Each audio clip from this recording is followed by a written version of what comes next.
Ashtalakshmi Parshuram foundation के संस्थापक रतन शर्मा ने कहा कि फाउंडेशन का उद्देश्य समाज के बच्चों की शिक्षा, सम्मान, रोजगार और एकता को मजबूत करना है। उन्होंने स्पष्ट किया कि वे किसी भी संस्था, विशेषकर विप्र फाउंडेशन के खिलाफ नहीं है। शर्मा ने कहा कि अष्टलक्ष्मी फाउंडेशन में जुड़ने वाले हर साथी को सम्मान दिया जाएगा और सभी को साथ लेकर आगे बढ़ने का संकल्प लिया गया। ये बातें उन्होंने फर्स्ट इंडिया के एसोसिएट एडिटर विनोद सिंह चौहान से खास बातचीत में कही। देश भर में ब्राह्मण बच्चों को सामाजिक सरोकार के तहत एक मुकाम पर ले जाने की मुहिम के साथ स्थापित की गई अष्टलक्ष्मी परशुराम फाउंडेशन के संस्थापक रतन शर्मा हमारे साथ हैं। रतन जी, पहला सवाल ये कि अष्टलक्ष्मी फाउंडेशन की स्थापना क्यों की? अष्टलक्ष्मी फाउंडेशन की स्थापना का विजन मिशन एक ही था कि हमारे समाज का उत्थान करूं और इसको जो समाज के अंदर पिछड़ेपन है या जो भी समाज में जो संपन्न हैं उनकी दोनों की सोच को एक जैसा कैसे बनाऊं, क्योंकि अगर पिछड़ेपन है उनको भी ऊपर उठाना है और जो संपन्न हैं उनको ये समझाना है कि हम लोग ये काम बहुत अच्छी तरीके से कर सकते हैं और एक प्लेटफॉर्म अगर अच्छा बनाते हैं तो उसका रिजल्ट अच्छा ही मिलेगा। इसमें जो कलश है उसका क्या महत्व है?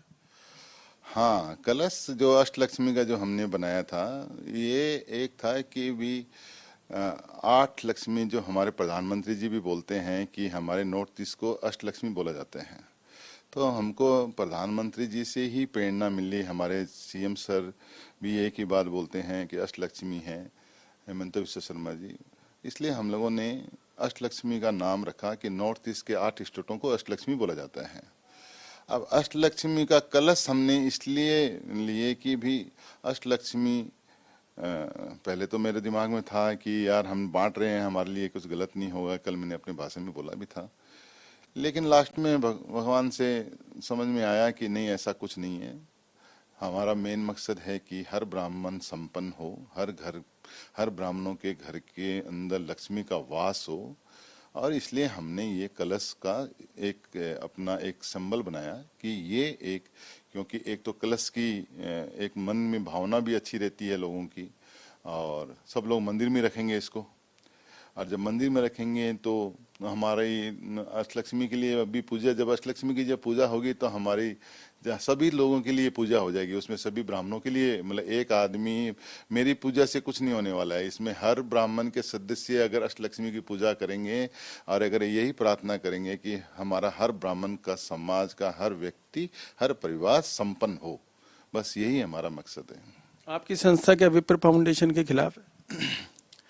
नहीं, ऐसा नहीं है, विप्र फाउंडेशन के खिलाफ नहीं है। ये संस्था की सोच हमारी ये थी कि हम इसको पूरे के पूरे सब आदमी, तो करोड़ों आदमी की जनसंख्या है और विप्र फाउंडेशन अपना काम कर रहे हैं, और हम लोग सोचा कि जो आदमी जुड़े हुए हैं, जो नहीं जुड़े हुए हैं, सबको हम लोग ब्राह्मणों को एक मंच मिले और सब समाज को, एक समाज को संगठित करके और इसको आगे बढ़ाने के लिए। ऐसा कुछ नहीं है कि भी हमने विप्र फाउंडेशन का, ऐसा कुछ नहीं है। तो आपकी संस्था और विप्र फाउंडेशन में आप अंतर बताएं कि किस तरीके से काम कर? विप्र फाउंडेशन जो काम कर रहे हैं वो अपने तरीके से अच्छा ही कर रहे हैं, हम ये नहीं बोलेंगे कि वो बहुत खराब कर रहे हैं, अच्छा बहुत ज़्यादा वो हो रहा है, ऐसा कुछ नहीं है।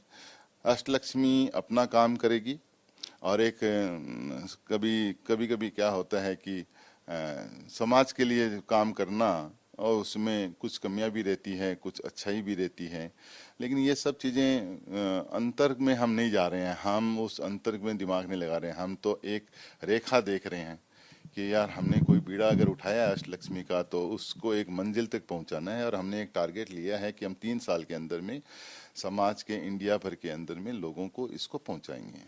आप विप्र फाउंडेशन से जुड़े रहे, तो आखिर विप्र फाउंडेशन से आपने क्या सीखा? विप्र फाउंडेशन की जो अच्छी चीज़ें थी, उससे जो चीज़ें मुझे लेनी थी ये मैंने वो ले ली।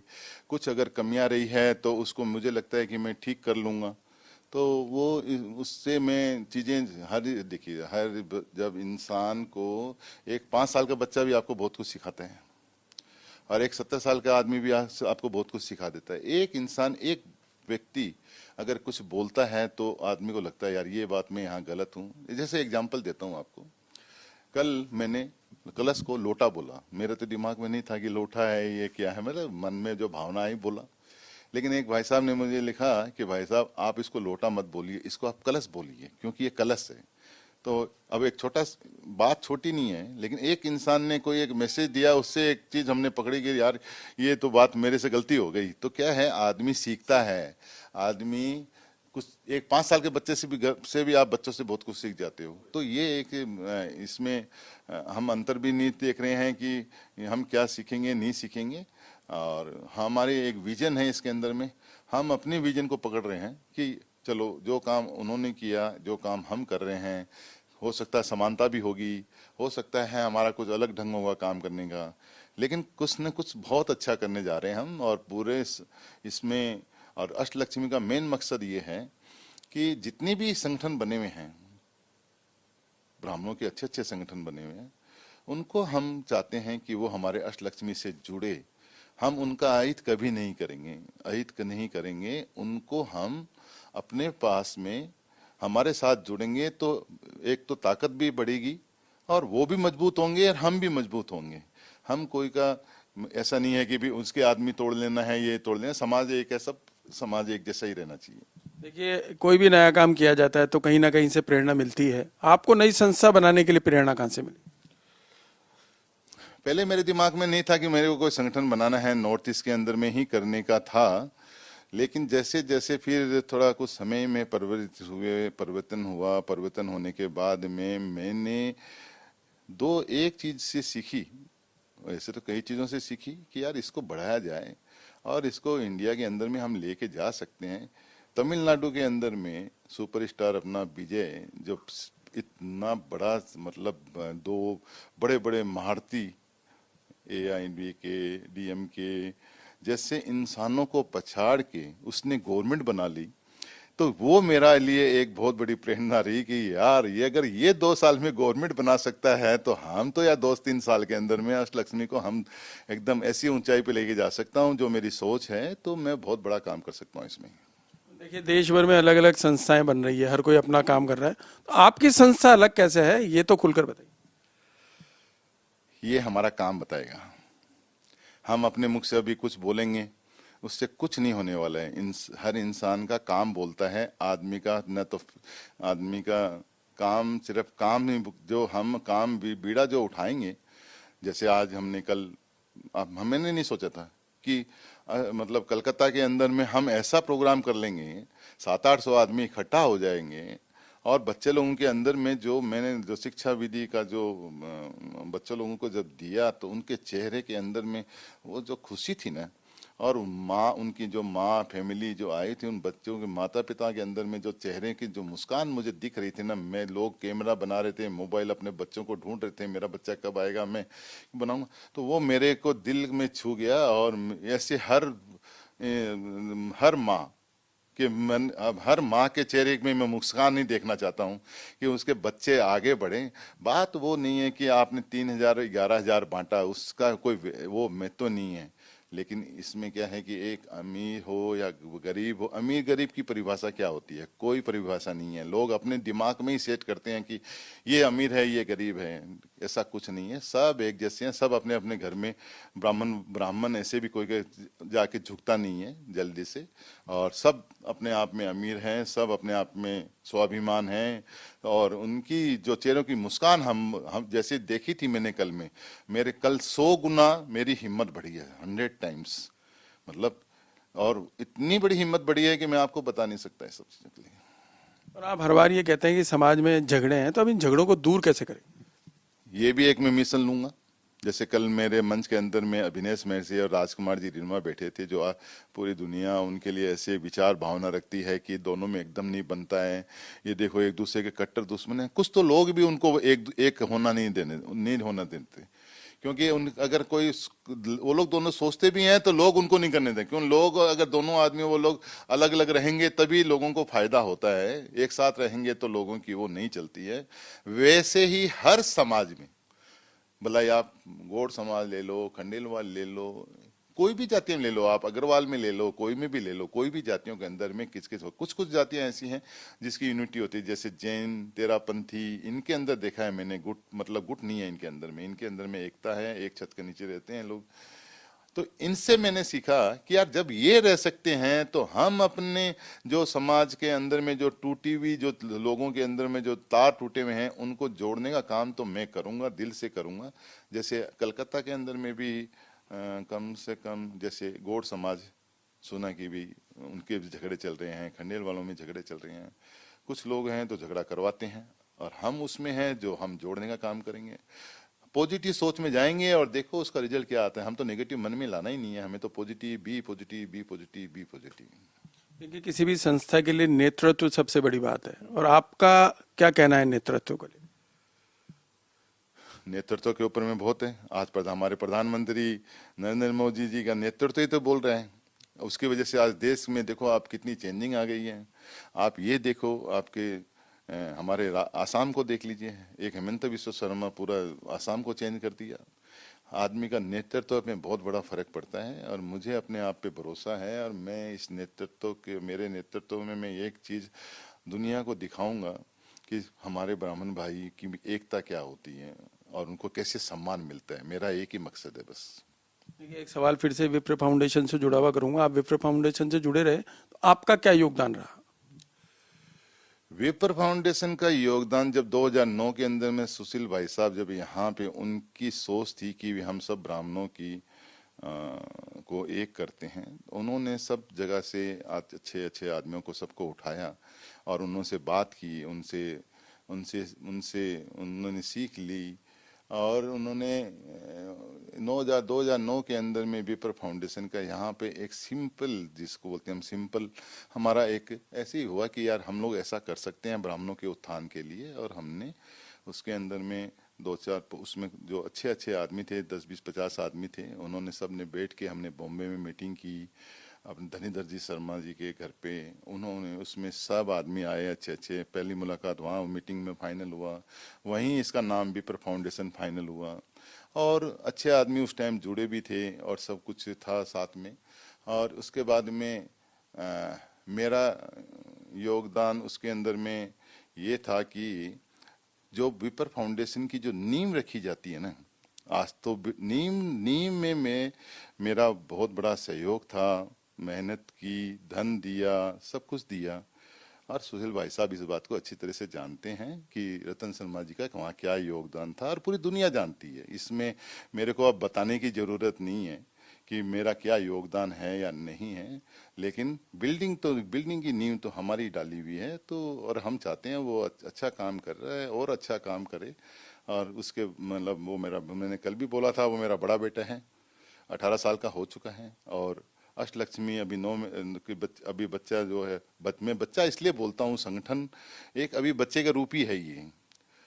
वो संगठन अब बच्चे के रूप में होके बड़ा हो चुका है, इंडिया में सब जानते हैं।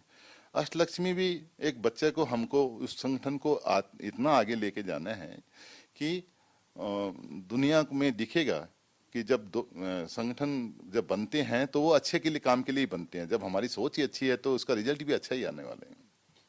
एक सवाल कि राजस्थान फाउंडेशन को लेकर काफी चर्चाएं चल रही है कि मुरझाई खेती सा हो गया, लेकिन अब एकदम से इतना तेजी से काम कर रही है, बूस्टअप है। ये बात एकदम सही बोला आपने। 20-25 साल से राजस्थान फाउंडेशन बना हुआ था, लोग पहले भी अध्यक्ष बनते थे, लेकिन हमारे आदरणीय सीएम साहब भजनलाल जी ने अपने ये बीड़ा उठा के आज राजस्थान फाउंडेशन को ऐसी जगह ले गए हैं वो, और उसको मतलब आज पूरे इंडिया के, वर्ल्ड के अंदर में पहली बार राजस्थान फाउंडेशन घूमा और इतना नाम किया। इसको बोलते हैं नेतृत्व। अब जुबान पे चढ़ रहा है, सबके जबान पे आ गया Rajasthan foundation, Rajasthan foundation, Rajasthan foundation. इसको बोलते हैं नेतृत्व। नेतृत्व जिसके हाथ में रहेगा तो वो अगर सोचेगा तो वो बहुत चीजें आगे बढ़ेगी। और ये चीजें इतनी आगे। अभी आप देखिए पूरे, आज मैं जैसे इंडिया में, वर्ल्ड में कहीं भी चला जाऊंगा, मुझे इतना विश्वास है कि शाम को 200 आदमी इकट्ठा हो जाएंगे। ये कैसे हो? ये उनकी विचारधारा थी। और जैसे नॉर्थ ईस्ट में मेरे को बनाया ना, 8 स्टेटों का प्रेसिडेंट बनाया, तो 7 स्टेटों का। तो मैं आज देखिए नॉर्थ ईस्ट के अंदर में खाली राजस्थान फाउंडेशन, राजस्थान, ये इसको बोलते हैं नेतृत्व। इस नेतृत्व की कहानी है। मुख्यमंत्री एक विजन लेके चल रहे हैं राजस्थान फाउंडेशन को आगे लेके। बहुत बढ़िया एक विजन लेके चल रहे हैं, और वो विजन इतना बड़ा है कि मैं आपको बता नहीं सकता। और ये बहुत अच्छे मुकाम में पहुंच रहा है आज के दिन। कलकत्ता के बाजार में एक अजीब सी स्थिति कल दिखाई भी दी। कुछ लोग कार्यक्रम में नहीं पहुंच रहे थे, उनसे पूछा गया तो कोई संदेश मिला ऊपर से, क्या बात थी? किस टाइप का संदेश? विप्र फाउंडेशन ने मना करा। मेरी नज़र में ऐसा विप्र फाउंडेशन या ऐसा नहीं करना चाहिए। मेरे सुनने में तो ऐसा नहीं आया। नहीं तो इतने प्रोग्राम के अंदर में इतने आदमी आए, ये मुझे तो लगता नहीं है। और अगर लोग ऐसे बोलता है या कोई बोलते हैं, तो मेरे को ये बात सभी को समझना चाहिए, ब्राह्मण भाइयों को, समाज को, कि विप्र फाउंडेशन मेरे को लगता नहीं है कि ऐसा कुछ करेगा। अगर वो ऐसा करते हैं या उनके आदमी ऐसा करते हैं, तो ये एक गलत मैसेज जाता है, क्योंकि आदमी को आप संगठन से नहीं बांध सकते। और संगठन अगर ब्राह्मण के भलाई के लिए बना हुआ है, समाज के भलाई के लिए बना हुआ है, तो उनकी तो बहुत बड़ी जिम्मेदारी होती है कि कल का जैसे हमने शिक्षा निधि का प्रोग्राम किया, तो उसमें सब लोगों को आए हैं आदमी लोग, तो इतने 163 बच्चों को ये पुरस्कार मिलना, और ये बहुत बड़ी बात थी। और विप्र फाउंडेशन के सदस्यों को मैं एकदम एक आह्वान करना चाहता हूं कि आप संगठन के एक पात्र हो, संगठन के मालिक नहीं हो। संगठन आदमी लोगों से बनता है, और संगठन को चलाने के लिए हर व्यक्ति वहाँ जरूरत पड़ती है। वही आदमी होते हैं, वही आदमी, कुछ आदमी काम करते हैं, कुछ आदमी एक पॉजिटिव वे में हाँ ना करते हैं।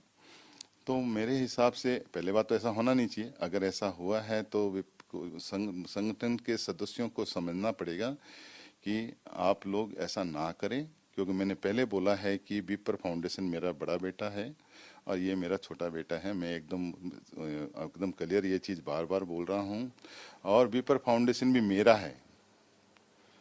वो विप्र फाउंडेशन एक आदमी का नहीं है, उसमें हजारों आदमी के तपस्या, पैसा, सब कुछ लगा हुआ है।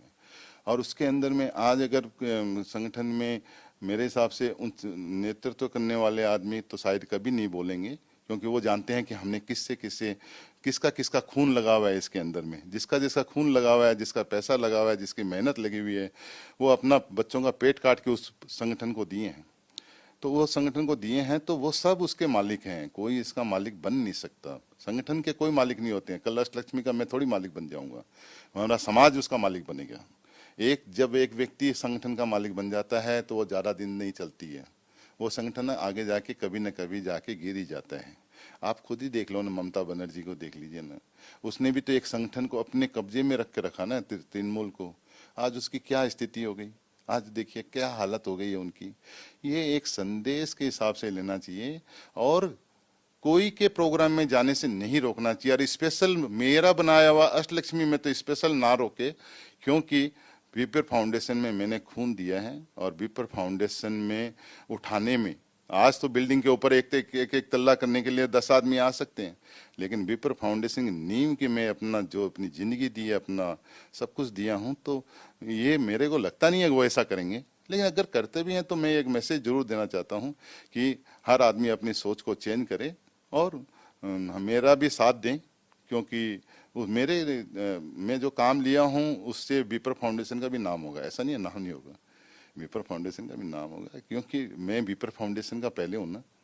विप्र फाउंडेशन के बाद में मैं अभी जब अष्टलक्ष्मी बनाया हूँ, तो वो भी उसमें जुड़ेंगे, अष्टलक्ष्मी भी उसमें जुड़ेगी, दोनों जुड़ के चलेंगे सभी लोग। सब मैं तो सब संगठनों को एक जोड़ने में लगा हुआ हूँ। और आप देखना 6 महीने में मेरा रिजल्ट, जैसे कल सुरेश मिश्रा जी आए थे, उनको मैंने लाया ना, एक को लाया हूँ ना, वैसे ही जितने भी संगठन को अगर एक छत के नीचे नहीं लाया तो मेरी ये जो सफलता है ये बेकार हो जाएगी। इसलिए संगठन को मजबूत करने के लिए हमें एक चीज हमेशा ध्यान रखना चाहिए कि गुटबाजी ना हो। ये मेरा संगठन है, हम इसमें जो कर रहे हैं, कुछ मैं देखता भी हूँ कहीं कहीं हर जगह जो सोचते हैं कि हमारा संगठन है, हमारा संगठन है। अरे तो संगठन बना कहाँ से है? संगठन बहुत मेहनत से लोगों का इतना, उस टाइम मैं जानता हूँ ना, मैं उनके साथ में रहा हूँ ना, भाई साहब के साथ में, मेहनत उन्होंने की होगी। उनका एक विजन था, उन्होंने उठाया, लेकिन उसके अंदर में वो अकेला भी वो कुछ नहीं कर सकते थे। अगर धन नहीं होता तो वो कुछ नहीं कर सकते थे, अगर लोग उनके पास नहीं होते तो कुछ नहीं कर सकते थे। आज अकेला आदमी मैं भी क्या कर लूंगा? मेरे पास अगर मेरी टीम नहीं होगी या मैं कितना धन लगाऊंगा? एक दिन तो लोग देंगे ना मुझे धन। तो वो धन से ही हम लोग हर चीजें उठती है। आज मैं इसलिए धन लगा रहा हूँ कि कोई ये नहीं बोले, मेरे पे अंगुली ना उठाए कि भी मैं कोई गलत काम नहीं कर रहा हूँ। और कोई संस्था में गलत काम होता नहीं है, मैं आपको बता दूं। कुछ लोग हवा करते रहते हैं, ऐसा कुछ नहीं है। और चीजें अपने आप लाइन पे जाती रहती है और सब अपने अपनी मंजिलें पाते हैं, और ये भी मंजिल पाएगी। वो भी मेरा है, ये भी मेरा है। जब मेरा ही दो बच्चा, मैं कैसे किसके बारे में बुरा बोल सकता हूँ, किसके बारे में अच्छा बोल सकता हूँ? मेरे लिए तो सब एक जैसे हैं। अब सवालों की कड़ी में अंतिम एक बड़ा संदेश क्या देना चाहिए? भाई, कभी कोई इंसान को दूसरों की लकीर मिटाने पे दिमाग नहीं लगाना चाहिए, अपनी लकीर को बड़ा करना चाहिए। जैसे हमने अपने विजन में ले रखा है कि हम लंबी लकीर खींचेंगे और हम अपनी लकीर को दूसरे क्या करते हैं नहीं करते हैं हम उसमें जाना ही नहीं चाहते। और ये सभी व्यापार में भी यही संदेश है हमारा, और बच्चे लोगों को भी यही संदेश है। अगर हमारे बच्चे लोग अगर ये सब चीजें, 2-3 चीजें, बहुत चीजें पकड़ लेंगे ना, तो हमारा माँ बाप की सेवा करना, भगवान के ऊपर भरोसा करना, बच्चे लोगों को एक विजन बनाना कि मुझे ये मंजिल में पहुंचना है, तो वो जरूर पहुंचेंगे। जब तक उनके पास विजन नहीं होगा वो कुछ नहीं कर सकते हैं। तो देखिए, ये थे अष्टलक्ष्मी परशुराम फाउंडेशन के संस्थापक रतन शर्मा, जिन्होंने अंतिम सवाल में ही पूरी बात कह दी कि खुद की लकीर को बड़ा बनाओ, दूसरे की लकीर को मत मिटाओ, और समाज को आगे लेके चलो, पूरे देश को, समाज को जोड़ो, ताकि एक संदेश मिल सके कि अष्टलक्ष्मी फाउंडेशन किस तरीके से काम कर रहा है, उसका विजन क्या है, और अगले 3 साल में जो काम और नक्शा दिखाई देगा वो विश्व पटल पर छाएगा। कोलकाता से कैमरामैन इकबाल खान के साथ विनोद सिंह चौहान।